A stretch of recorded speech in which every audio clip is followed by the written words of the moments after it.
Bonjour et bienvenue à ce bulletin de nouvelles de Télécœur de la semaine du 30 mars. Merci d'être des nôtres pour ce bulletin qui durera 1 heure cette fois. Commençons tout d'abord avec un reportage qui parle d'une première cohorte de contrôleurs routiers armés qui sera formée à Nicolet. Voici mon reportage à ce sujet.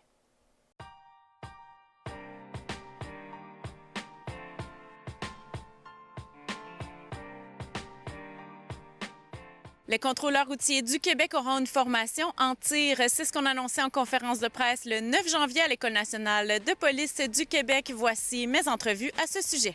Ça faisait plusieurs années que c'était un dossier qui était actif chez nous. Là, enfin, on arrive au point de départ. Là. On n'est pas à l'arrivée, mais pas du tout. Donc, c'est débuté, ça débute cette semaine. Fait que c'est une très bonne chose. Puis, vous savez, le contrôle routier, ça fait déjà plus de 25 ans qu'on collabore avec l'École nationale de police pour la formation des contrôleurs routiers et d'autres formations. Donc, pour nous autres, il y a un lien de confiance extrêmement fort avec l'École nationale de police. Fait que on est en confiance à 100 % que ça va être une réussite. Il y a plusieurs enjeux à prendre en compte au niveau de la planification. Du côté de l'école, c'est la disponibilité des instructeurs, la disponibilité de salles de tir, etc. Fait qu'on est dans ça. On travaille en collaboration avec l'école de police là, au quotidien pour essayer d'assurer la planification de tout ça, la planification de nos groupes. Nous, de notre côté, on a des enjeux de priorisation, parce que là, vous le savez, les contrôleurs routiers sont confinés d'un poste de contrôle, mais on a des secteurs où on a moins de postes de contrôle ou pas du tout. Fait que pour nous, il faut prioriser ces endroits-là pour ramener les contrôleurs routiers à la patrouille dans ces secteurs-là. Fait que ça va permettre aux contrôleurs routiers d'être en mesure d'intervenir avec les possibilités complètes qui sont prévues au modèle national en emploi de la force. Donc avant, les contrôleurs routiers avaient seulement une arme intermédiaire, puis on le sait, la criminalité évolue. Les contrôleurs routiers font de plus en plus face à des interventions plus corsées, des présences d'armes à feu, etc. Fait que l'ajout de l'arme de service pour les contrôleurs routiers, bien, ça va nous permettre d'avoir tous les outils complets pour intervenir de la façon la plus sécuritaire possible. Les contrôleurs routiers vont être soumis à la même chose que les policiers. On est déjà soumis à la déontologie policière, qui est une chose importante. Donc, s'il arrive un événement, c'est prévu aussi que ça va être le BEI qui va le prendre en charge pour faire effectuer l'enquête. Les contrôleurs routiers sont agents de la paix au sens du Code de la sécurité routière. C'est prévu. Il y a un article dans le CSR qui dit que les contrôleurs routiers sont... Par contre, les contrôleurs routiers sont aussi des constables spéciaux pour l'application du Code criminel. Donc ça, c'est prévu par une entente avec le ministère de la Sécurité publique. Donc les contrôleurs routiers ont un acte de nomination. C'est dans celui-là que c'est prévu que s'ils constatent quelqu'un qui est en train de commettre ou sur le point de commettre une infraction criminelle, bien, ils peuvent intervenir. Un pouvoir d'arrestation. Donc, c'est pour ça, c'est une des raisons principales pour laquelle on est formé à l'École nationale de police. Donc, à 95 % de notre formation est la même qu'un aspirant policier. Donald Martel, député de Nicolet-Bécancour. Salut, Jonathan Julien, ministre des Transports. Yann Lafrenière, ministre de la Sécurité publique. Je pense que c'est M. Lafrenière ou M. Julien qui avait dit tantôt que c'est une journée historique. Là, historique, c'est certainement. Yann et moi, là, quand je suis rentré en fonction l'automne dernier, c'est le premier dossier que j'ai décidé de travailler parce qu'il y avait un enjeu, vous le savez, et on a convenu ensemble de travailler conjointement pour arriver à cette journée-là de première cohorte, 9 contrôleurs routiers ici à l'École nationale. D'ailleurs, je remercie de nous accueillir. Alors, c'est concret. D'ici juillet, il y aura une 50aine de contrôleurs routiers qui auront complété la formation. D'ici juillet 2027, l'ensemble des contrôleurs routiers auront complété leur formation, sauf ceux qui sont en vacances, des absences, mais de manière très isolée. Donc, c'est un engagement qu'on avait pris. Puis aujourd'hui, bien, il se concrétise, puis on en est très fiers. C'est dans nos premières annonces qu'on a faites ensemble. On se rappellera qu'il y a eu des accidents mortels, entre autres sur l'autoroute 30, dans mon comté. Depuis ce temps-là, enquête du coroner pour faire toute la lumière sur ce qui est arrivé. On avait annoncé ensemble au mois d'octobre 22. Juste à l'entrée du Québec, notre volonté d'aller vers ce que vous avez vu aujourd'hui. Opérations conjointes aussi qui ont lieu depuis ce jour-là. J'entendais quelqu'un dire que ça a été long un petit peu. Depuis cette annonce-là, des opérations conjointes avec l'ensemble des services de police au Québec. Donc, nos policiers sont sur les routes avec les contrôleurs routiers. Là, ils vont devenir autonomes. C'était souhaité, souhaitable. Ça, je disais tantôt, c'est une journée historique. On en est très fiers. Pourquoi ça a été aussi long, hein? Mais justement, cette question-là m'interpelle un peu aussi long. Le 22 octobre, on fait l'annonce d'armer les contrôleurs routiers. Puis là, il faut mettre en place la structure, la formation, être prêt à les recevoir. Vous avez eu la première cohorte. Parce que déjà, on me disait à l'époque, ça va prendre à peu près 24 mois à réussir à former l'ensemble des contrôleurs routiers. J'ai travaillé avec la SAAC, avec le MSP, pour dire hey, on est capable de faire ça en 18 mois. Puis je vous le dis qu'à 18 mois, là, c'est ce qu'on va faire là, pour juillet l'année prochaine. Et pour bien des gens, une formation de cette qualité-là et de cette complexité-là, c'est plutôt rapide. Donc, ça dépend toujours dans quelle perspective on se met. Oui, si je peux me permettre, c'est un changement qui est majeur. C'est pas juste d'armer des gens. On s'entend que c'est une profession qui n'était pas armée. Il a fallu faire les modes de fonctionnement, de quelle façon ils étaient pour être nommés. Et cette formation-là qu'ils ont aujourd'hui, c'est une formation qui est propre à eux et à elles. Alors, tout développer ça en quelques semaines, mois, c'est très rapide, on est très heureux. Les gens que vous avez vus aujourd'hui, ce sont des futurs formateurs, donc on s'attend à une autonomie de la part des contrôleurs routiers. Moi, je suis très, très heureux des délais qui ont été respectés. Justement, vous parlez de la rigueur, de la formation, 7 jours, 5 jours de tir, 2 jours de prise de décision. C'est suffisant, 2 jours de prise de décision? Alors, encore là, l'évaluation qui a été faite, puis on avait déjà discuté au mois d'octobre, c'est à peu près 62 heures de formation, une quarantaine d'heures, une formation plus appliquée. Les deux sont appliqués. Puis on nous dit que c'est la formation nécessaire et adéquate pour assurer justement que les contrôleurs routiers avec l'arme soient fonctionnels et de manière responsable sur le terrain. Moi, je fais confiance naturellement à l'École nationale de police et c'est eux qui sont les experts puis ils nous disent que c'est la bonne formation. Et je reviens à ce qu'on a dit, c'est que les formateurs qui vont être formés aujourd'hui vont s'assurer de la formation continue. Alors oui, c'est la formation initiale, mais il y a une formation continue qui va être donnée. Alors comme vient de dire Jonathan, très, très heureux de ce qui a été développé. Les contrôleurs routiers sont nécessaires pour la sécurité routière. Ils doivent être sur nos routes et c'est le geste qu'on a posé de dire, bien, pour qu'ils retournent sur les routes, selon même les conclusions de la SNSST, ils devaient être armés. C'est ce qu'on pose comme geste. Parce que oui, ils jouent un rôle important dans tout ce qui est chauffeur Inc. pour le contrôle sur route des camionneurs. Et comme Jonathan vient de le dire, rappelez-vous ce qui a causé tout ça, parce que vous vous rappelez de la base, c'est le rapport qu'on a reçu de la CNESST, où les contrôleurs routiers ne pouvaient plus aller sur la route. Alors c'est ça qui a déclenché la série d'événements, un. Deuxièmement, avec nos collègues du fédéral, du provincial, eux aussi ont agi de leur côté. On sait qu'il y en a plusieurs qui arrivaient de l'Ontario. Alors, si vous dites qu'aujourd'hui, la situation a changé, c'est un cumul de beaucoup de gestes qui ont été faits. Une cinquantaine vont déjà être formés d'ici juillet. Donc, déjà, ces gens-là vont être autonomes pour retourner sur la route. Mais il y a déjà des activités. Il y a eu 80 activités qui ont été faites avec les corps de police, contrôleurs routiers, corps de police sont déjà sur la route. Mais de manière autonome, une cinquantaine vont être prêts dès juillet cette année et l'ensemble devrait être prêt en juillet 2027. Donc, dès qu'ils sont formés, ils peuvent retourner sur la route. Dans le fond, c'est graduel. Oui, c'est graduel. Ils sont déjà sur la route accompagnés avec des corps de police. Au total, c'est 300. 300. Monsieur, madame, tout le monde qui écoute ça, ça va changer quoi dans le sentiment de sécurité sur la route? Qu'est-ce que vous avez à leur dire, monsieur Lafrenière? Écoutez, retour des contrôleurs routiers sur la route. Comme on a dit, depuis le mois d'octobre dernier, en passant, il y avait des activités qui avaient lieu. L'Association des directeurs de police du Québec a organisé des opérations ciblées partout au Québec. Là, on va avoir des contrôleurs routiers qui vont être autonomes. On a beaucoup entendu parler, j'en ai beaucoup entendu parler dans mon comté. Moi, les gens craignaient de voir des personnes qui ne respectaient pas les règles sur nos routes. Avec le retour, moi, je pense que c'est majeur. Ça faisait des années que c'était attendu. Finalement, on l'a livré. Il y a nécessairement la formation de tir de base qui est assez similaire à celle de policier. Mais là, c'est surtout dans le bout des mises en situation où là, on va vraiment faire des mises en situation qui correspondent exactement aux compétences puis au boulot du contrôleur routier québécois pour le mettre dans l'action au cours de cet apprentissage. Tout ne se fera pas à l'École nationale de police du Québec à Nicolette même. Certaines formations de requalification vont se faire à l'extérieur, un peu partout sur le territoire québécois. Notre première formation a eu lieu ici à Nicolet parce que dans les premières formations sont pilotes. On fait un peu d'expérimentation puis on fait des ajustements par la suite. Mais par la suite, effectivement, ça pourra se faire partout sur le territoire québécois dans l'objectif d'avoir la très grande majorité de formés en juillet 2027. Nous, notre rôle, l'École nationale de police du Québec, c'est de former sur l'ensemble des qualifications des futurs contrôleurs routiers québécois.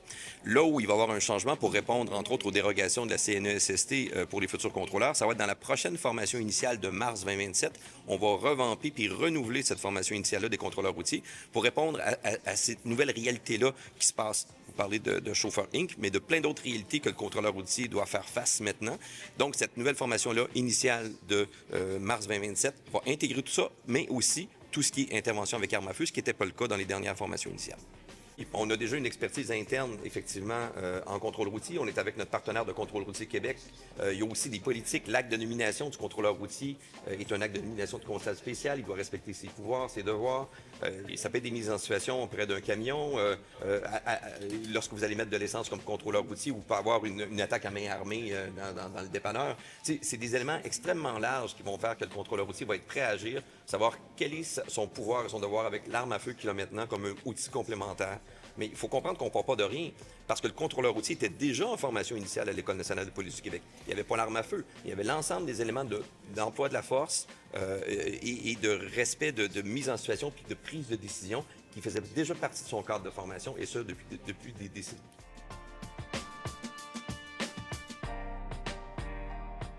C'est manipulation sécuritaire, donc remise de logiciel du pistolet.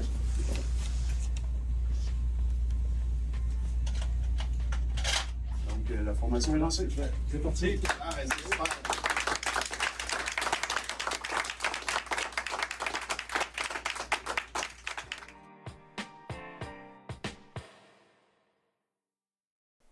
Le quai B6 est attendu avec impatience à la SPIB. Voici mon reportage suite à une conférence de presse à ce sujet.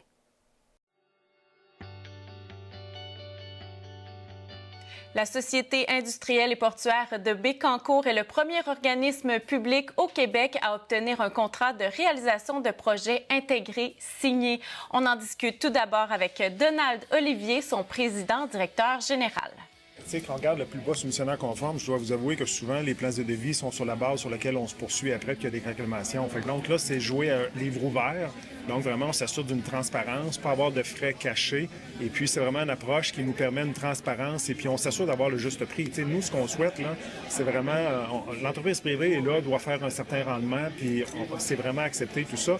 Mais dans le mode qu'on a, il faut comprendre aussi que le profit des entreprises sert aussi de gestion de risque ou de marge pour gérer les dépassements éventuels. Fait que donc, c'est une façon, nous, qu'on s'assure d'avoir le juste prix. Puis il faut voir qu'une fois que le projet est fini, tous les coûts qui pourraient engendrer de poursuites, ça fait partie du projet aussi, ce qu'on n'aura pas dans le cadre de ce projet-là, parce qu'on renonce à ce genre de poursuite-là à la signature du contrat. Selon le PDG de la SPIB, ce mode de fonctionnement devrait permettre une vérification accrue de l'exactitude des prix. Et traditionnellement, les entrepreneurs sont impliqués à la fin. Donc, tout est décidé, puis tout est canné, les méthodes, les permis sont délivrés, et les bonnes idées de l'exécutant ne peuvent pas ou sont difficiles à mettre en œuvre. Alors que là, on a tout le monde au jour 1. On a tout le monde au jour 1 autour de la table pour qu'on s'assure que toutes les pistes d'optimisation qui, en mode traditionnel, arrivent malheureusement souvent trop tard. Là, ils arrivent au jour 1. Fait que c'est comme ça qu'on réussit à concevoir un projet. Donc, on parle plus de plus bas prix, plus bas soumissionnaire conforme. Nous, on parle de meilleure valeur pour la société. Donc, la Société du Parc, ce qu'elle recherche, c'est un projet qui a la meilleure valeur pour nous. Puis, meilleure valeur, ça veut dire le contrat, le coût du projet, mais ça veut dire aussi la cohabitation avec le port. T'sais, nous, on doit continuer à opérer le port dans ce sens-là. Fait que, pour nous, la meilleure valeur, c'est l'exécution du projet, mais c'est aussi la continuité de nos opérations au port. On a également voulu savoir qu'est-ce qui garantit que le port paiera le meilleur prix possible. On pensait que c'était plus adapté. On a fait l'étude, on s'est entouré pour bien faire notre analyse, notre choix de mode, mais c'est le mode qui a été choisi en bout de ligne. Puis un autre élément, c'est il y a une grosse composante géotechnique dans le projet, puis souvent quand il y a des mauvaises surprises, c'est à ce niveau-là. Donc le mode contractuel-là nous permet de dérisquer cet élément-là qui est important dans le projet puis qui représente beaucoup d'argent. La signature du contrat a été effectuée dans la semaine du 2 février. Voici Laurence Trépanier, directrice principale du bureau de projet de la SPIB, qui nous parle des prochaines étapes du chantier. C'est déjà mis en action là, dès la semaine dernière suite à la signature du contrat. On s'attend à ce que la phase de co-développement, comme on l'a mentionné, soit complétée quelque part à l'automne prochain. Néanmoins, ça nous permet quand même de faire certains travaux préparatoires là, pendant l'été 2026, donc préparer le terrain, des chemins d'accès, des choses comme ça. Mais le prix cible du projet sera connu à l'automne prochain. Nous, on engage une firme de vérification comptable, donc déjà qui est identifiée. Donc, le spécialiste était présenté tout à l'heure. Et puis, nous, c'est que dans le contrat qui est signé, c'est à tout moment, on peut débarquer dans les deux entreprises pour faire des vérifications. Les vérifications sur le projet actuel, mais on pourrait aussi faire des vérifications sur les coûts réels qui ont été obtenus sur des projets antérieurs. Donc, exemple, si on dit, OK, mon exemple de prix au pied carré pour du coffrage, dans l'estimation, on prévoit que c'est X $, bien, on pourrait aller vérifier les projets passés d'AML, voir, écoute, ça a été bel et bien le taux qui était retenu.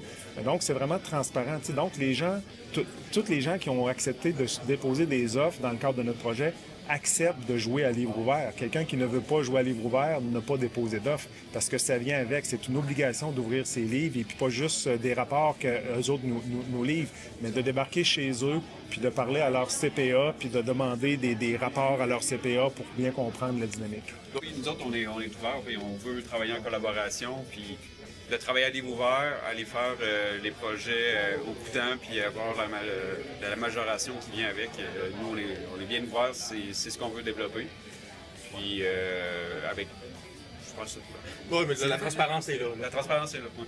Et tous les chantiers qu'on peut faire, il y a tout le temps une possibilité que tu manges des profits sur le chantier. C'est là la question, c'est d'être innovant, trouver des bonnes solutions tout ensemble. Puis c'est ce qui fait du projet que dès le départ, on peut être impliqué. Des fois, une firme d'ingénierie fait des plans. Puis quand on arrive au moment de réalisation, on trouve autre chose. Bien là, on peut tous les trois ensemble, aussi, assis autour d'une table, on peut pouvoir dire nos idées, puis c'est ça qui fait optimiser, je crois, le projet. Je pense que c'est une excellente solution, ce projet-là, et je crois que c'est pour le futur du Québec.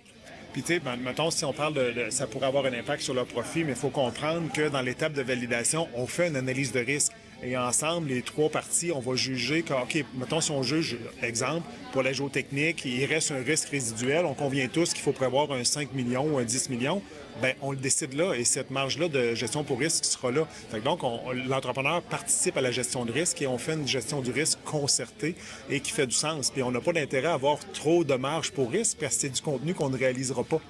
Donc, personne n'a de l'intérêt à avoir une marge de risque qui serait trop volumineuse inutilement parce que donc c'est des profits sur du volume qu'ils ne feront pas si on laisse des marges à la fin du projet. Donc, si on a une marge, je lance des chiffres, on a un projet de 300 millions, on garderait 100 millions pour la gestion de risque, bien, ça serait un pourcentage de profit sur le 100 millions qui risque de ne pas faire parce que c'est beaucoup trop gros comme marge. T'sais, je donne des chiffres qui sont très, très, très larges, mais c'est pour illustrer ce qui arrive. Vraiment, l'objectif du contrat, le contrat provoque la collaboration. Le contrat provoque la modalité. On pourrait avoir un mode traditionnel et dire on va collaborer, mais les règles du jeu ne favorisent pas la collaboration.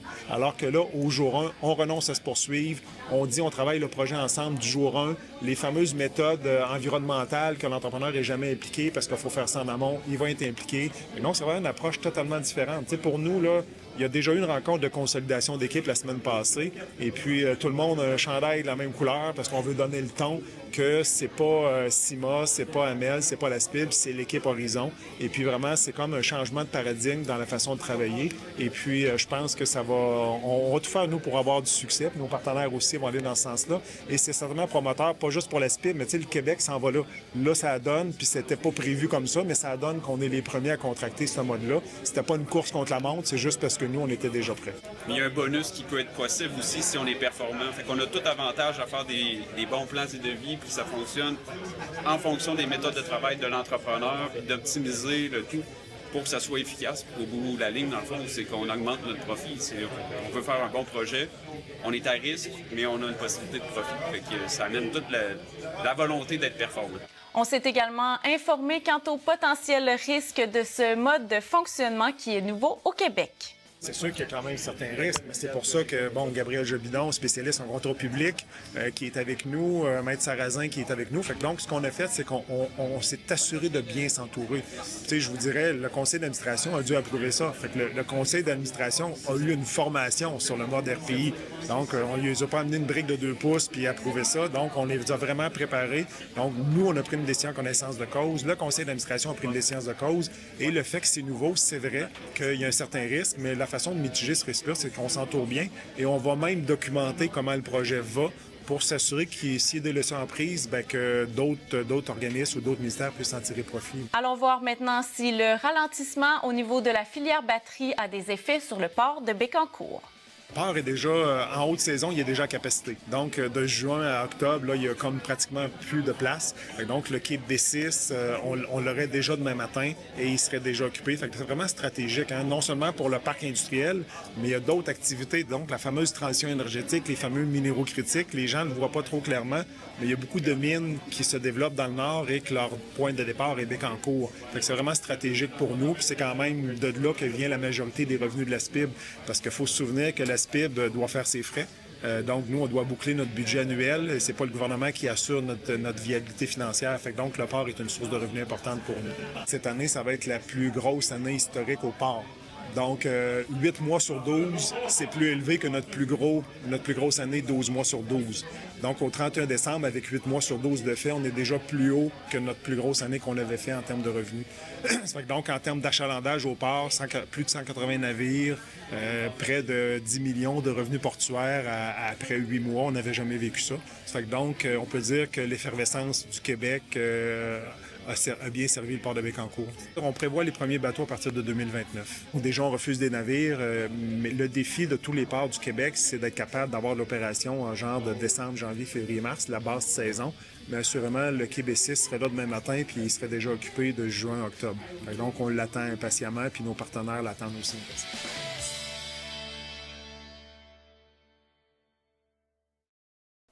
À l'Assemblée nationale du Québec, notre député Donald Martel a fait un hommage à Claude Lefebvre, que voici. Maintenant, nous poursuivons avec Monsieur le député de Nicolet-Bécancour. Madame la Présidente, je souhaite aujourd'hui rendre hommage à Claude Lefebvre, qui a occupé les fonctions de maire de Baie-du-Fèvre de 2013 à 2025. Fier de ses oies blanches, de son théâtre Bellecour, de ses paysages bucoliques et de ses activités estivales prisées, ce charmant village rural est aussi reconnu pour l'accueil chaleureux de ses habitants. Au cours des 12 dernières années, le village a pu compter sur un leader attentif et inspirant à la personne de Claude Lefebvre. Gestionnaire avisé et homme d'action, M. Lefebvre a su conjuguer écoute, respect et ambition, plaçant la qualité de vie de ses concitoyens au cœur de ses priorités. Parallèlement à ses responsabilités municipales, M. Lefebvre a aussi assuré la gestion d'une ferme laitière reconnue pour son excellence et ses pratiques agricoles respectueuses du climat et qui offrent des perspectives prometteuses à la relève familiale. Merci Claude pour ta contribution à la prospérité de la belle Baie-du-Fèvre.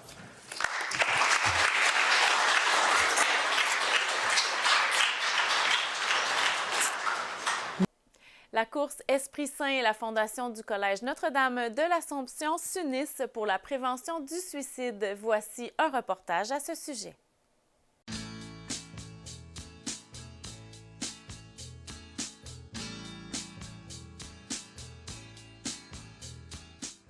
L'événement vin et fromage de la future 11e édition de la course Esprit Saint de Nicolet avait lieu au CNDA le vendredi 20 février dernier. Voici mes entrevues à ce sujet. La cause Esprit Saint, c'est tout ce qui est le volet santé mentale, comme la course Esprit Saint. On se rejoint, on est une école secondaire qui accueille des élèves de 12 à 17 ans, des enfants de 12 à 17 ans. Donc, c'est sûr que dans leur vie, ils ont des passages qui sont plus sombres, puis ça nous tient à cœur parce qu'il faut faire de quoi, puis il faut faire de la sensibilisation avant que ça aille plus loin. Fait que c'est pour ça que ça nous tient vraiment à cœur. Moi, de mon côté, pour la course Esprit Saint, en fait, ma fille s'est enlevée la vie à l'âge de 15 ans, donc c'est significatif pour moi. Puis j'espère de rendre le sujet moins tabou avec des événements comme ça et en parler de plus en plus, j'espère de faire changer les choses. Parlez-moi un petit peu du fonctionnement de la course et du souper ce soir. Pour la course Esprit Saint, on revient le 18 octobre 2026 ici au CNDA. L'année passée, on a remis 87 000 $ avec 1740 participants. Donc, on prévoit atteindre 100 000 $ l'année prochaine. C'est notre espoir. Puis pour ce soir, en fait, c'est une soirée de belles rencontres, de simplicité. Pour la cause, bien sûr, mais surtout rassembleuse pour l'événement. Mon plus grand souhait, c'est d'éviter le suicide, d'en parler de plus en plus, que les gens aient cherché les ressources nécessaires. On a à peu près une 50aine de personnes de plus cette année. Puis, comment ça fonctionne, c'est qu'il y a 4 services. Et cette année, on est allé chercher des commanditaires aussi pour les services. Donc, chaque service va être commandité par une entreprise de la région. Fait que ça, je trouve ça important parce que les gens de la région s'impliquent. Puis, l'argent qu'on va ramasser ce soir et que la course Esprit Saint ramasse à chaque année, c'est directement réinvesti dans la Fondation Accalmie pour la prévention du suicide. Et de ça est née une ressource dans nos écoles secondaires de la région. Donc, ça, c'est super important qu'on le dise parce que c'était un souhait qu'on ait une ressource au moins une journée par semaine dans chacune des écoles. Ça, grâce à la course et à nos événements comme ici ce soir, on est capable de le faire. Fait que ça, c'est merveilleux. Ce soir, c'est un vin fromage en collaboration avec la course Esprit Saint. Donc, c'est deux causes qui ramassent des fonds là, pour chacun de leur organisme. Là. Qu'est-ce qui fait en sorte que le CNDA a envie de s'impliquer dans une si importante cause? Ça a commencé parce que la Fondation Esprit Saint font leurs courses maintenant sur nos terrains. Donc, les deux comités ensemble, là, on a uni nos forces. Donc, il y avait des forces dans les deux. Donc, on a débuté ce partenariat l'an passé. Puis c'est notre deuxième édition. Là, on est déjà rendu à quasiment 250 personnes. Là, donc, c'est un grand succès. Il y a beaucoup d'implications, j'imagine, de la part de l'école et du personnel. Ça va jusqu'à quel niveau par rapport à ça? On a beaucoup de personnel qui est bénévole ce soir. On a des tables, des membres du personnel qui ont acheté des billets. Donc, on a au moins 15-20 membres du personnel qui sont ici, là, soit comme bénévoles ou comme participants. Puis il y a aussi tous les bénévoles là, de l'Esprit Saint. Donc, au total, là, c'est une cinquantaine de bénévoles ce soir. Là. Pour la Fondation, on a plusieurs événements. Là. On a la course On s'éclate en couleurs, qui est une course avec de la poudre de couleur familiale. On a notre tournoi de golf. On a une campagne de financement. Puis il y a toujours les dons là, qui sont possibles là, sur notre site web. Donc, c'est pas mal nos sources de financement à la Fondation. Alors, je m'appelle Émile Gagnon. Je suis en 3e année du secondaire et je vais jouer de la basse et de la guitare. Je m'appelle Laurent Thibault. Je suis en 3e année du secondaire au CNDA. Puis je joue de la guitare classique et de la guitare électrique. Je m'appelle Félix Proux, je suis en secondaire 3 et je joue de la batterie. Qu'est-ce qui vous tient à cœur dans cette cause-là et dans le fait de participer à un souper comme ça? On va y aller à tour de rôle. Honnêtement, ça me tentait de pouvoir faire un spectacle, mais d'avoir pas tant de pression. C'est pas une compétition, puis c'est vraiment juste pour que l'atmosphère soit là. On fait faire l'atmosphère pour tout le monde, que les gens trouvent ça agréable, qu'on soit pas nécessairement le centre d'attention, qu'on doit faire un spectacle pour les gens. Je trouve que c'est vraiment intéressant de pouvoir faire juste l'ambiance, créer l'ambiance. C'est aussi très le fun de soutenir la cause, là. Justement, j'ai fait la course Esprit Saint pour lever des fonds, puis tout ça, puis je trouve que c'est important de soutenir. Moi, c'est en partie parce que je sais que je préfère entendre un band qui joue plutôt que de la musique de fond. Donc, je trouve que c'est plus fun pour les autres. Moi, je vais m'occuper de tout ce qui est animation au point de vue vin, fromage.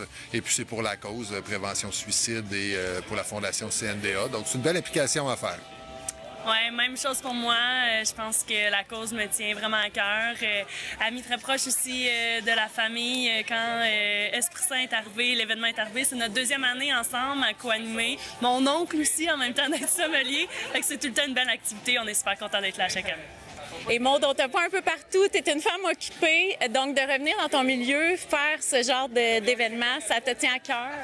Bien, vraiment, je pense que c'est important, même avec l'horaire super chargé. C'est réservé dans mon agenda à chaque année. Puis, oui, de revenir à la maison, de voir les gens que je connais. Je garde ça quand même au top des priorités.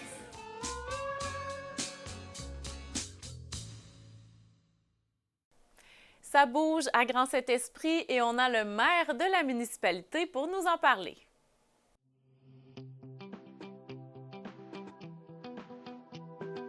Je me trouve aujourd'hui dans la municipalité du Grand Saint-Esprit où je m'entretiens avec son maire Sylvain Laroche des projets en cours et des projets à venir. Bien, au Grand Saint-Esprit, on a un beau projet qui s'en vient. Ça s'appelle la station. C'est un projet où on va avoir un mini dépanneur, mini épicerie, mini prêt à manger, où on va pouvoir accueillir les gens et on va pouvoir se rassembler. C'est quelque chose qui nous manque à Grand Saint-Esprit depuis longtemps. Ça va être comme notre perron d'église. On s'ennuie, on n'a pas d'église, là, mais il y a déjà eu plusieurs restaurants à Grand Saint-Esprit. Fait qu'on a bien hâte que ça revienne. C'était, j'imagine, un besoin dans le coin? Un gros besoin dans le coin, c'est notre centre-ville de la municipalité. Fait que ça va être très, très rassembleur pour la communauté et les gens de l'extérieur aussi. Fait qu'on va on va trouver des solutions dans cet endroit-là. Ça va ressembler à quoi? Puis ça va être quoi les produits qui vont être offerts? Savez-vous déjà à ce stade-ci? Fait que dans le fond, c'est 3 femmes d'ici et de l'extérieur qui vont s'occuper de ça. Puis, ils ont plusieurs projets. Dans le fond, le prêt à manger. Fait qu'ils vont desservir des entreprises, peut-être même des écoles. Puis le midi, on peut aller manger notre soupe, notre sandwich. Ensuite, ils nous ont parlé de vin d'importation. Fait que ça, c'est bien. Tous les autres produits connexes à une épicerie, mini-épicerie. Vous avez besoin du lait, du pain, on va pouvoir y aller s'alimenter. Aussi, ils vont avoir des ateliers de cuisine. Les filles sont vraiment dynamiques et originales. Fait qu'ils vont offrir beaucoup de cours et de surprises pour les gens de tous les âges qui veulent apprendre à cuisiner ou faire peut-être des choses artistiques. Je suis pas tout au courant, mais ça va être dans ce style-là. Ça bouge au Grand Saint-Esprit aussi. Hein? Il y a plein d'activités d'hiver. Là, j'avais dit qu'on n'en parlait pas parce qu'au moment où on va diffuser ce reportage, ça va être passé. Mais ça fait quand même partie des activités en cours. Qu'est-ce qui se passe l'hiver chez vous? Chez nous, on a nos plaisirs d'hiver. Nos plaisirs d'hiver, cette année, on a 3 soirées. C'est les vendredis soirs. Ça a commencé là, plusieurs semaines avec un gros feu d'artifice. Et les gens ils viennent au plaisir d'hiver. Il y a un gros feu à l'extérieur. Ensuite, on a notre anneau de glace qui fait le tour du terrain de baseball, qui suit la clôture. On a notre patinoire. On a une butte de neige très haute au-dessus de la limite permise pour les écoles primaires. Et les jeunes ils ont la chance de glisser. Puis demain soir, on a notre match. C'est notre notre 4e année. C'est une partie entre le Grand Saint-Esprit et Sainte-Monique.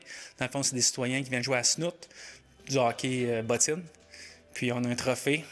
Justement, notre trophée il est chez nous. On a gagné la dernière, ils ont gagné celle d'avant, puis on avait gagné la première édition.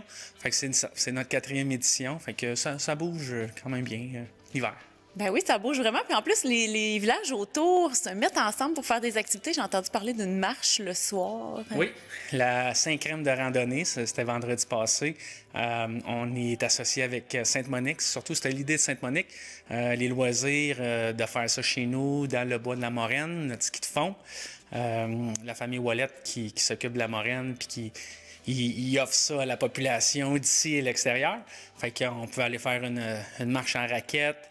Avec des lumières dans le bois, des chandelles, puis on arrivait à la cabane, puis là, on prenait un petit verre de Saint-Crème. En février, mars, avril, on peut s'attendre à quoi comme activité ici? Il y a une compétition, ça va être la 2e édition de la compétition de scie à chaîne.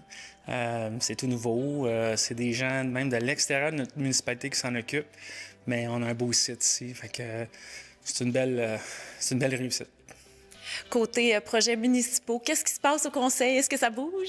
Au conseil, je vous dirais, c'est quand même assez tranquille. On a fait beaucoup dans le dernier mandat avec l'achat de l'ancien garage au bord de la rue, l'achat de la caserne, les garderies en milieu municipal, agrandir notre salle, rénover notre salle communautaire et déménager notre bibliothèque. On a fait beaucoup. Fait que là, on aimerait ça se concentrer puis aider les promoteurs, les filles pour la station, surtout. Et pour le reste, on continue à bien maintenir notre municipalité en santé.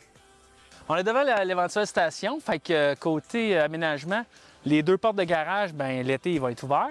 Puis on va pouvoir, les tables vont être là. Éventuellement, peut-être une terrasse qu'on va amener ça à l'extérieur. Mais ça, je vais laisser les filles s'occuper de ça. Puis du côté gauche, la porte et la fenêtre, ça va être le côté plus épicerie. Fait qu'on va rentrer surtout de ce côté-là, traverser l'autre bord, plus côté restaurant prêt à manger. Puis, ça va être ça notre terrain d'église. Écoutez, c'est vraiment un beau projet. Dans la dernière campagne électorale, on avait promis un montant d'argent pour aider des municipalités qui n'ont pas de dépanneur. On va les aider financièrement. Et la première batch qu'on a annoncée, il y avait Grand Saint-Esprit qui avait un projet. Une des anciennes propriétaires, une des promotrices, était propriétaire à l'époque du Timbré. Donc, ils vont faire un kiosque où il y avait le garage. Ils vont servir des repas préparés. On va pouvoir faire des petites commandes d'épicerie. Et il va y avoir des plats préparés, mais venant, on connaît tous le Timbré, là, ça va être excellent. 3 femmes qui ont parti ça. Le maire, Sylvain Laroche, a travaillé en collaboration. Donc, on va avoir un très, très beau kiosque. Et une des stratégies, vous savez que le territoire Nicolet-Bécancour est extraordinaire pour le vélo. Donc, ils vont essayer d'attirer une clientèle de vélo. Très beau projet pour Grand Saint-Esprit. Oui, parce que dans ce milieu-là, on était quand même pas trop loin de Nicolet, mais il y a quand même il y avait un creux, là. Il y a Saint-Célestin, il y a Nicolet, mais Grand Saint-Esprit, tu sais, avoir un dépanneur dans un village, il me semble que c'est le minimum qu'on doit avoir comme ambition. On n'en a pas partout, mais quand il y a une initiative comme ça, moi, je suis très content pour les gens de Grand Saint-Esprit. Puis je suis certain que les gens, ils vont l'encourager, puis ils vont l'apprécier. Et les gens autour, parce que même Sainte-Monique n'en a pas. Absolument, Sainte-Monique. Puis aussi, il y a des gens qui vont aller à Saint-Léonard, qui vont passer par là. Donc, c'est un beau projet.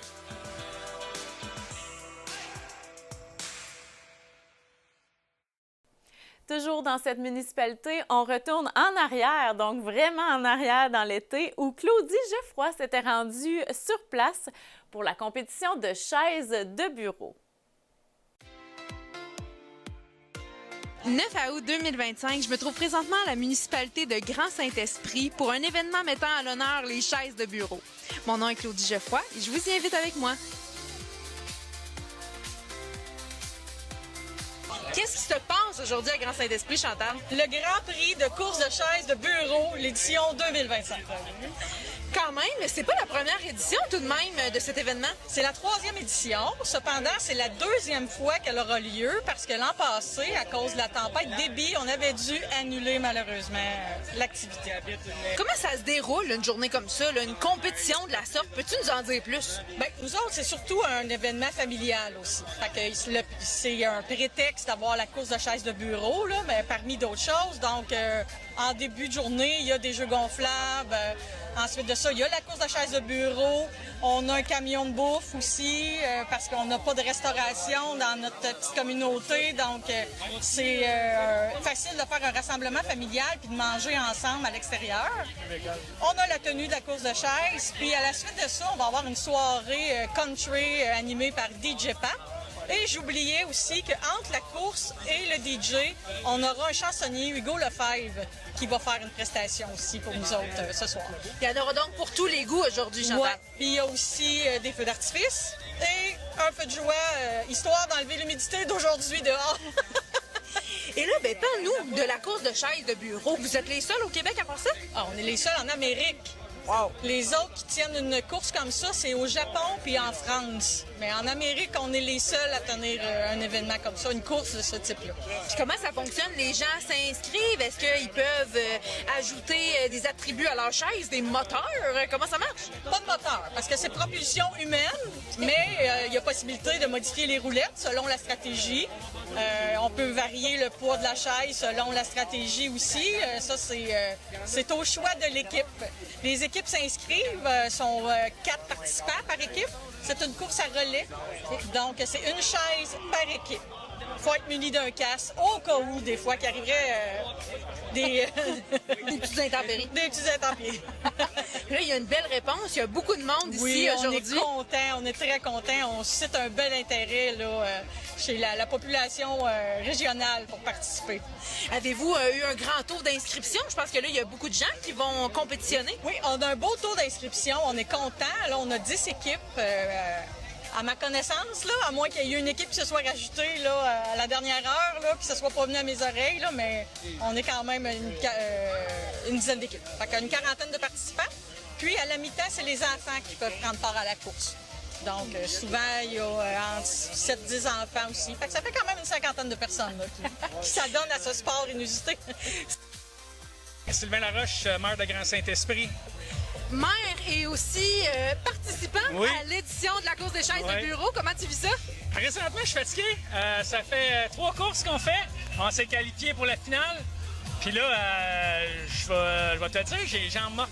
C'est explosif comme sport. Tu sais, c'est pas un sport qu'on fait, là, jamais. Là. Mais c'est explosif. Fait que les cuisses sont brûlées. Ça apporte son lot de défis, mais quand même, c'est un beau regroupement pour tous les gens de la municipalité puis les gens des environs aussi qui viennent découvrir ça. Ben oui, c'est le fun. Il y a du monde de l'extérieur. J'ai des amis de la Rive-Sud de Montréal. On a du monde du Saguenay. On a MC Gilles qui vient de Sainte-Anne de Bellevue. Sainte-Anne-de-la-Pérade, excuse. Puis on est une belle gang, puis ça sort les jeunes de la municipalité. On est une petite municipalité de 500, puis d'après moi, on doit pas être loin de la moitié, 250, là, 300 personnes, c'est le fun. Fait que j'imagine que c'est une belle fierté de voir autant de gens réunis ici ce soir. Oui, ben tu sais, quand j'ai pensé à l'idée il y a 3 ans, j'avais vu ça au Japon. Puis là, j'ai parlé de ça avec Chantal, notre adjointe administrative à la municipalité, puis elle a embarqué dans mon idée un peu farfelue. Puis on est là, 2e édition. Les débrouillards sont là, c'est incroyable. MC Gilles, il est là, puis tout ce beau monde-là, c'est le fun, c'est drôle. C'est énergisant, donc. Ouais. Et là, ben, la finale s'en vient. C'est quoi le mot d'ordre pour cette finale? Le mot d'ordre de la finale, my God. Ben, tu sais, ça reste... On est là pour le plaisir, mais on est un peu compétitif. Tu sais, je suis encore, là, ça fait 10 minutes qu'on a fini la dernière course. Mais je pense que le succès là-dedans, c'est vraiment d'être assis sur le bout de la chaise, toujours assis, puis freiner dans les courbes, parce que si tu te laisses aller, tu t'en vas sortir de ta ligne de course, puis tu perds beaucoup de secondes. Je pense que c'est ça, mais je suis pas un expert, puis d'après moi, il n'y a pas grand expert ici aujourd'hui. Mais tout de même, c'est une belle journée pour en profiter puis vivre ça en gang. Ben oui, on a la météo est là, c'est incroyable. Des visages, hein, on avait des courseurs de la FADOC, il y a du monde de 64, 65 ans qui étaient là, c'était malade. Le monde fou, là, c'est le fun, c'est le fun au bout, on aime ça. Moi, c'est Vicky Bednaud, biologiste puis animatrice de Drôlement débrouillard. Aujourd'hui, tu prends part à la course. Vicky, comment tu te sens? Je capote. Je suis tellement fébrile, là. J'avais comme mal au cœur avant de commencer tellement j'étais genre dedans. Mais là, on aime vraiment ce qu'on vit, là. L'événement, là, l'ambiance est survoltée, là. C'est la première fois que tu pratiques ce sport, j'imagine? Oui, ben moi, je suis une grosse experte de la course de chaise de bureau depuis 2 heures cet après-midi. Fait que depuis ce moment-là, je suis l'experte montante, là, ouais. Puis là, vous allez participer à la finale. Ouais. C'est quoi le mot d'ordre pour cette finale? Tout arracher, mais avoir du plaisir. Hey, ben, je te remercie, Vicky. On te souhaite une bonne finale. Hey, mais merci à la municipalité d'organiser ça puis de supporter ça. C'est malade pour vrai. Ça se fait pas ailleurs au Québec, là. C'est cool. C'est donc une 3e édition réussie pour la course de chaise de bureau du Grand Saint-Esprit. C'était Claude Geoffroy pour Télécœur. À bientôt!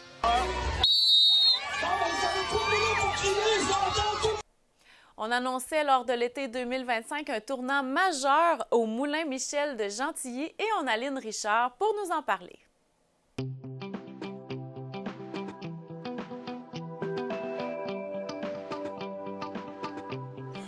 Le 27 juin 2025, je me trouve présentement au Moulin Michel de Gentilly pour découvrir une nouveauté. Alors, j'ai avec moi Philippe Dumont. Écoute, Philippe, aujourd'hui, c'est la conférence de presse. Qu'est-ce qu'on annonce de nouveau? Par où commencer? Lancement de saison, c'est le lancement de la saison culturelle et même, j'ai inventé le mot tantôt, agriculturel, mais on a des changements majeurs au moulin, que ce soit notre offre régulière ou notre programmation culturelle estivale, qui, elle, on a des coups sûrs qui reviennent encore cette année. On a eu un bon été l'an dernier avec le 250e anniversaire et là, ça se poursuit cet été.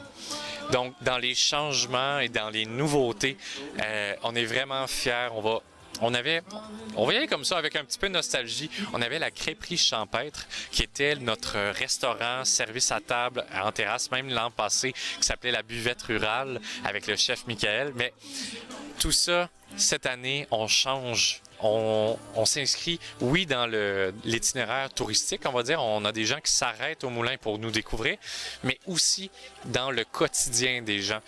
Et dans le quotidien, qu'est-ce qu'on a sur la table quasiment tous les jours? Du pain.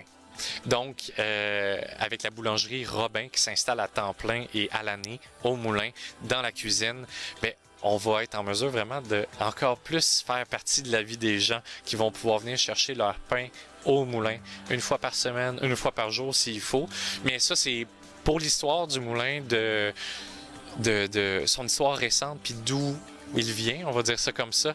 C'est vraiment majeur comme changement et ça nous permet également de remanier nos heures d'ouverture du mercredi au dimanche, donc du côté pour l'équipe, le côté humain d'être ouvert 5 jours semaine, mercredi au dimanche, ça vient encore transmettre une autre valeur importante au moulin. Puis chez nous, c'est l'échelle humaine, en fait. La farine qu'on fait artisanale, c'est à échelle humaine. Le bâtiment, on le voit, c'est pas un gigantesque moulin de 1820. Bref, mais tout ça, ça fait partie de ces décisions-là. Puis on est surtout très fiers de la qualité des produits de la boulangerie Robin. On a du pain, on a des tresses, des viennoiseries incroyables, chocolatines, bref. Dis-moi aussi, là, vous avez annoncé aussi le pique-nique, là. Ici, dans le fond, où on se trouve, on est dans l'espace du marché fermier du Moulin-Michel. C'est une nouveauté encore cette année. Vous connaissiez sans doute les marchés de Noël, en fait, là, qui étaient au mois de décembre. Mais là, l'été, comme ça, c'est un marché public de soir. Tous les vendredis soirs, de 4 à 8 heures, on a un noyau de 8 producteurs qui sont présents à tous les vendredis. Mais une fois par mois, le dernier vendredi du mois, là, c'est les grands rendez-vous pique-nique du marché fermier. Et là, le nombre d'exposants double. On a des artisans aussi qui sont là. On a de la musique. On a des choses à manger, à acheter sur place, des planches de fromage, charcuterie, du pain. Comme vous pouvez amener votre début de pique-nique, vous pouvez l'emmener aussi sur place. On a des tables à pique-nique, un site incroyable. Donc, tout l'été, tous les vendredis, votre marché, vos achats courants, mais aussi, une fois par mois, c'est les grands rendez-vous. Puis pour le moulin, encore une fois, de mettre en vedette l'achat local, on le fait si bien depuis des centaines d'années, mais depuis, je dirais, vraiment le retour de la pandémie, entre autres, on s'impose, non, on se donne comme défi, on veut l'être en fait, on veut stimuler vraiment l'achat local et surtout mettre de l'avant les produits du centre du Québec et de la MRC qui ont vraiment rien à envier à d'autres régions. Là, pour vrai, on a un garde-manger incroyable ici. Parle-moi donc un peu du Blues Engine aussi. Oui.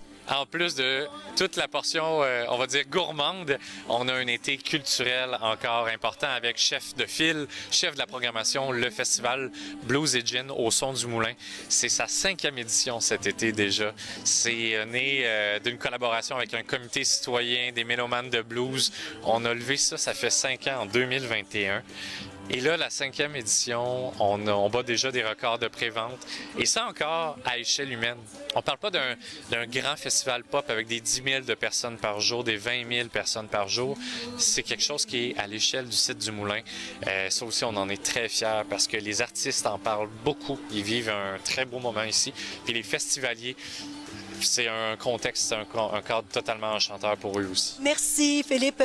C'est un beau dévoilement qu'on apprend aujourd'hui, en ce 27 juin. Et écoutez, un rendez-vous à ne pas manquer, c'est le Moulin-Michel cet été. Oui, à tous les jours, à tous les vendredis soirs, c'est l'apéro ici au marché. Puis tous les premiers dimanches du mois, on a des activités culturelles vraiment chouettes. Puis là, on en a passé. On a le cinéma sous les étoiles qui est là tous les vendredis d'août. On a le Club Gentilly 3, le camp de jour qui est là aussi tous les mercredis cet été. Donc, moulinmichel.com. On va découvrir tout ça, tout est là. Et sinon, les gens de la MRC Bécancour vont recevoir aussi la programmation par la poste la semaine prochaine. Dans la ferme à Mathurin, chacun son refrain.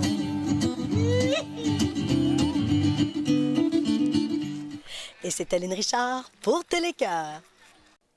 Histoire de nous donner le goût à la 47e édition du Festival du Cochon, on a Claudie Geoffroy l'an dernier qui s'était rendue à la 46e édition et qui nous en parle à l'instant.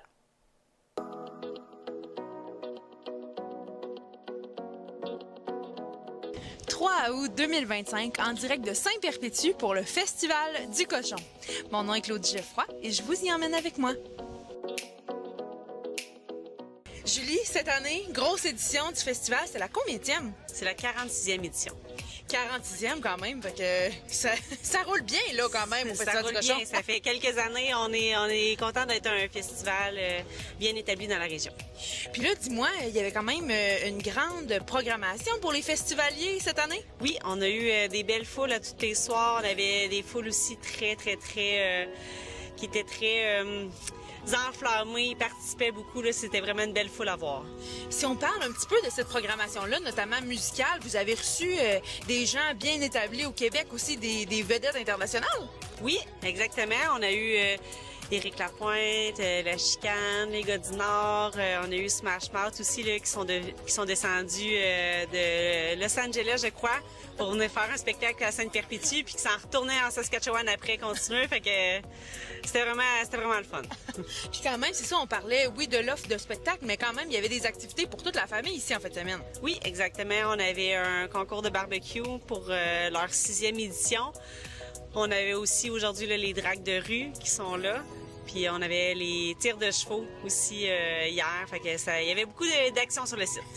Puis justement, parlant d'action, il y a eu beaucoup de monde qui ont visité le festival en fin de semaine? Oui, on est très contents de l'achalandage qu'on a eu. À quoi on peut s'attendre pour l'an prochain, la 47e édition? L'an prochain, c'est sûr qu'on va essayer encore d'améliorer notre site, d'aller chercher des nouveaux artistes en programmation musicale. Fait qu'on va essayer de continuer de se renouveler. Eh bien, merci beaucoup, Julie. Si tu avais à résumer cette édition en 3 mots, mettons, comment le résumerais-tu? J'aurais dit enflammé, festif et loufoque. Et finalement, ben, si on veut vous rejoindre pour venir nous autres aussi célébrer l'an prochain au Festival du Cochon, où est-ce qu'on peut vous retrouver? On achète nos billets en ligne au festivalducochon.com. C'est donc une 46e édition réussie pour le Festival du Cochon de Saint-Perpétue. C'était Claudie Geoffroy pour Télécœur. À bientôt!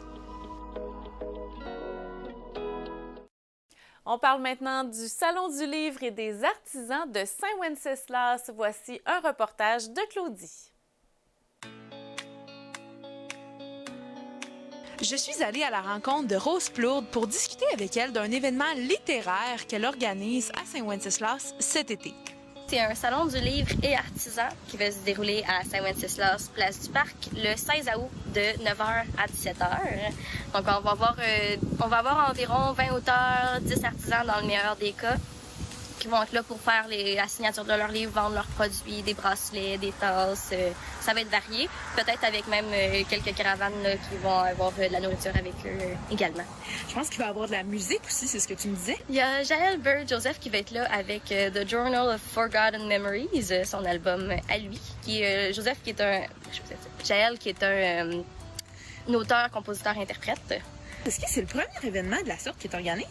Oui, d'habitude, moi, je vais aux événements. Mais là, j'ai eu la chance de faire un événement à Sainte-Gertrude, organisé par le Café des Trois Cloches, si je me souviens bien, à l'église à Sainte-Gertrude.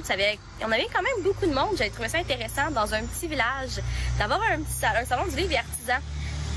Puis j'ai décidé de demander à la municipalité à Saint-Wen si c'était possible d'en faire un. Je me suis dit pourquoi pas à Saint-Wen. On a beaucoup de familles, on a beaucoup de personnes qui seraient intéressées. Ça ferait de la vie, ça ferait découvrir le village. Puis la municipalité a accepté. Fait que here we are, à Saint-Wen, un salon du livre.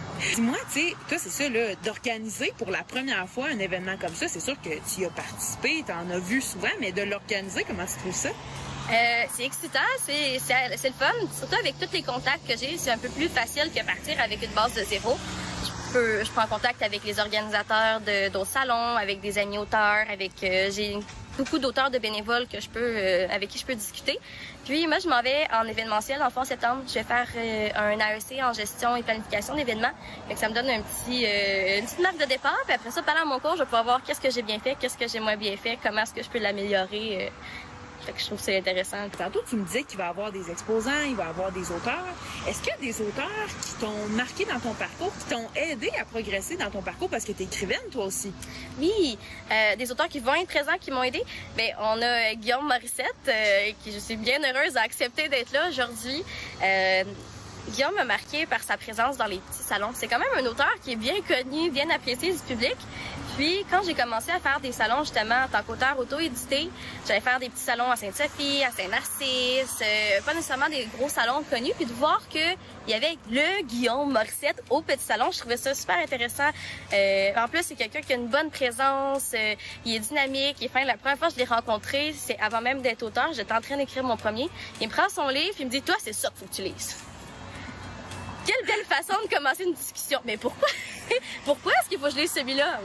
Fait que Oui, j'ai continué à discuter avec lui au salon que j'allais faire. À Saint-Narcisse, j'avais pas mes supports pour livres. Je commençais, c'était mon premier salon. J'arrivais là un peu en mode, bon, qu'est-ce que je fais, comment je me place. Puis c'est lui qui m'a coaché. C'est le premier coach que j'ai eu dans un salon. Il m'a passé des supports, il m'a dit, c'est ça qu'il faut que tu achètes sur Amazon. Ça va super bien. Il faut que tu aies tes supports. Il a vu que j'avais mes crayons de couleur. Au moins, tu as tes crayons de couleur. Ça, c'est bien. Mais c'est ça, il a toujours été super fin. Il a toujours été présent pour m'aider. Fait qu'il accepte de venir à mon premier salon, mon premier événement. C'est juste incroyable. Tant qu'à avoir le fameux Guillaume Morissette à l'événement, ben, on l'a aussi nommé invité d'honneur. C'est notre tête d'affiche pour la première édition du Salon de Saint-Wen. Guillaume Morissette. Dans les livres qu'on va pouvoir retrouver, est-ce qu'il y a des styles qui reviennent? Est-ce que c'est plus un salon de livres, de romans policiers, par exemple, ou il y a un peu de tout? Il devrait y avoir un peu de tout, autant que aventure, / histoire, il va y avoir un peu de romance. C'est sûr que romance, on va peut-être en avoir un peu moins à cause que c'est un nombre de la romance de Donnacona en même temps. Fait que romance jeunesse, il y en a aussi un qui est dans les mêmes dates. Mais je pense que sinon, on devrait avoir un peu de policier, un peu de romance, un peu d'aventure, un peu d'histoire. Je pense qu'on a réussi à en avoir un peu de tout.